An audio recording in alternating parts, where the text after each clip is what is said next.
Happy birthday ছানা। দেখতে দেখতে ছানার আর বাবা মা হিসাবে আমাদের 2 মাস কমপ্লিট হয়ে গেল। নমস্কার বন্ধুগণ, আমি Mallika and welcome back to my নতুন মায়ের গল্প সিরিজ। এই 2 মাস পরে বেশ অনেকটা রিকভার করে আজ প্রথমবার আমি ছাদে উঠলাম। আর ছাদে গিয়ে যে আমার কি পরিমাণে ভালো লাগছিল সেটা আমি বলে বোঝাতে পারবো না। ছানার ঠাম্মি আমাদেরকে অনেক দিন থেকে বলছিল একটা মাইক্রোওভেন কেন, তাহলে তোদের কাজের অনেক সুবিধা হবে। তো কর্তা ফাইনালি একটা মাইক্রোওভেন কিনেছে, যেটা আজকে আমি প্রথমবার ইউজ করছি। কাল রাত থেকেই চাউমিনটা বানিয়ে রেখেছিলাম, যেটা আজকে গরম করে খাবো। আর এই কেকটা শেষ করার আগেই দেখলাম ওর পারে মাইক্রোওভেন চাউমিনটা গরম হয়ে গেছে। এই মাইক্রোওভেনটাতে নাকি গরম করা ছাড়াও 50 রকমের রেসিপি রান্না করা যায়, যেটা আমি একটা একটা করে তোমাদের সাথে শেয়ার করব পরে কখনো। খুব সুন্দর ইভেন্টলি গরম হয়ে গেল, আমার তো বেশ ভালো লেগেছে। হ্যাপি বার্থডে ছানা।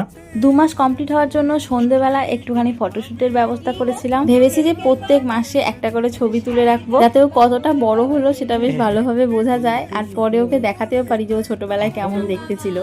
এই মাসে কর্তা একটা কেক এনেছিল, কারণ আমি কেক খেতে খুব ভালোবাসি।